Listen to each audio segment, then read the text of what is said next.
Compression Test ataupun UCT.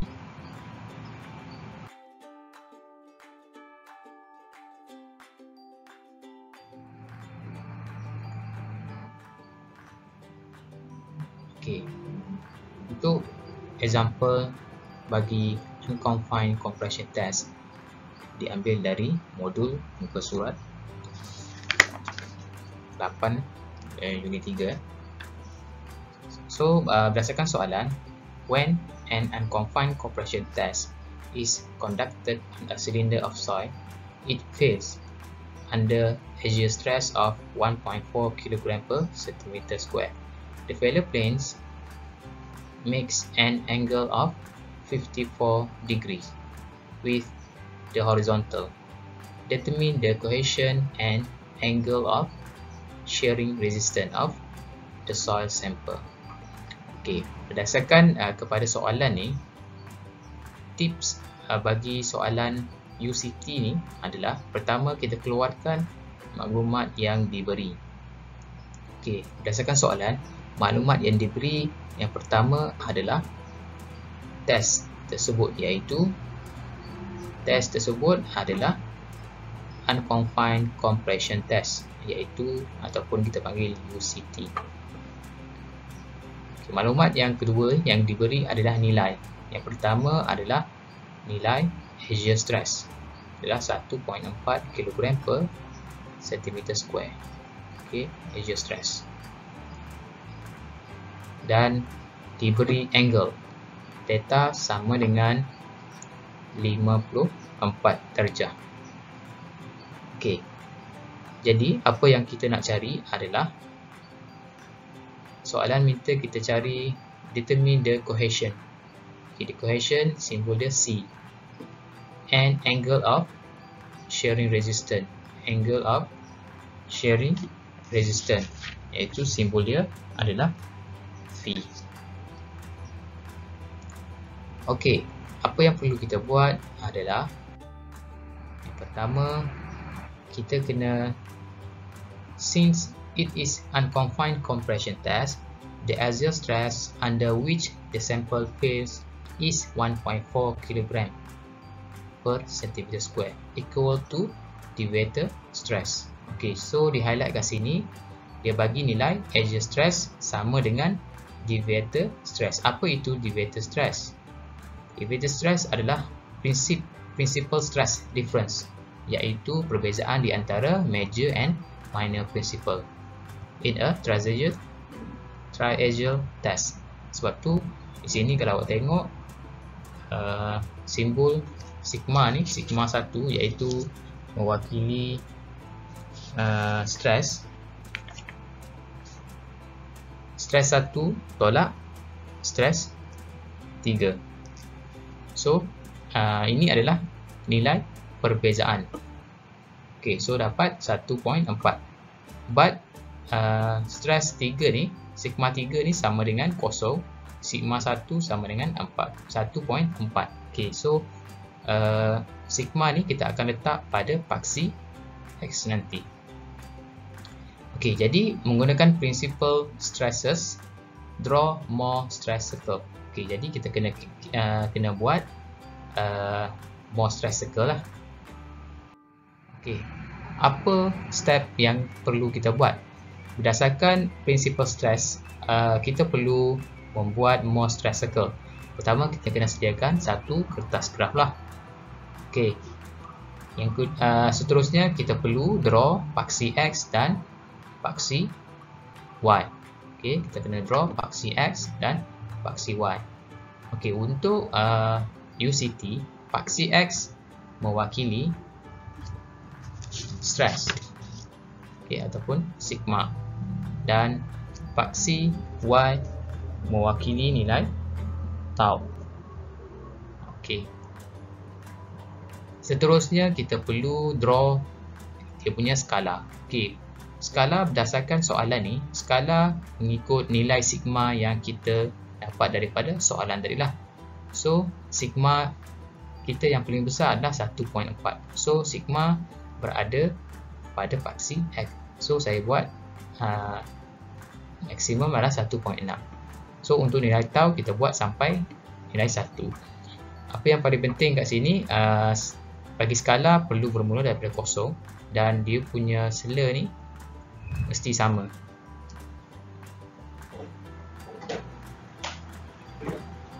Okay, so step yang ketiga kita perlu draw more circle.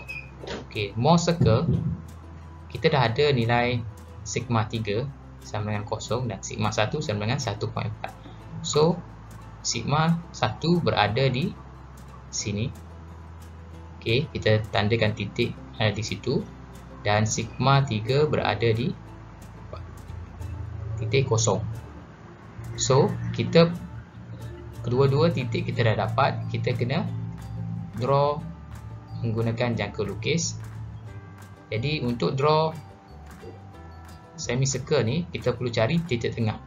So titik tengah kita adalah 0.7. Okey, kita bukakan kita punya jangka lukis, letakkan yang tajam pada 0.7. Bukakan jangka lukis tu satu pada titik 1.4 dan 0 dan draw semicircle ataupun more slash circle tu lah. Okey, seterusnya find the center of circle. Okey, kita dah tentukan center of circle dan kita akan labelkan point tersebut adalah point P. Okey. Seterusnya step yang kelima, kita perlu draw a line PQ. Okey, kita perlu draw line pada titik tengah P ke satu point Q which make an angle 2 theta. Okey, so angle untuk garis PQ adalah 2 theta. Theta kita dah tahu seperti dalam soalan, theta sama dengan 54. So 2 kali 54 equal to 108 with PA as shown. Okay, jadi daripada mana kita nak starting adalah daripada point P dan A. So daripada P dan A kita gunakan protractor untuk mencari sudut 108 darjah. Daripada sini pergi ke sudut 108. Macam mana kita nak buat? Kita kena menggunakan protractor. So kita kena sediakan protractor, letak titik tengah pada point P dan cari angle 108. So berdasarkan pemerhatian kita, angle 108 berada di sini. So kita akan tandakan mark sebagai Q. So dah dapat angle 108, kita buat satu garis lurus. So garis lurus tersebut mesti cut the circle in the point Q. So akan dapat satu garis lurus lah. Garis lurus itu adalah PQ. Seterusnya, so garis lurus kita PQ ni adalah bersudut 108. Seterusnya kita perlu draw a line perpendicular to PQ. Apa maksud perpendicular? Adalah berserenjang dengan garis PQ tersebut. So bila berserenjang, sudut dia mesti 90 darjah.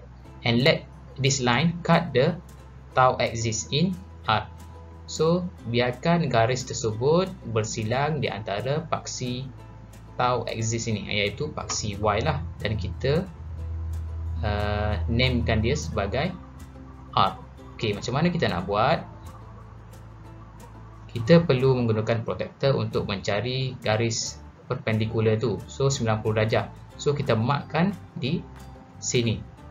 Okey, kita mark sini sebagai line perpendicular bagi garis PQ.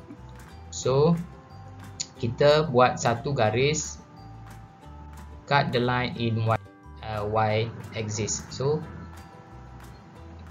line perpendicular tersebut akan bersentuh pada Y axis. Okey, dan kita namekan dia sebagai titik ataupun point R. So perpendicular garis lurus tersebut mesti 90 darjah lah daripada PQ ni. Okey, daripada situ kita akan dapat nilai C pada point R tersebut. Jadi then R is represents the cohesion.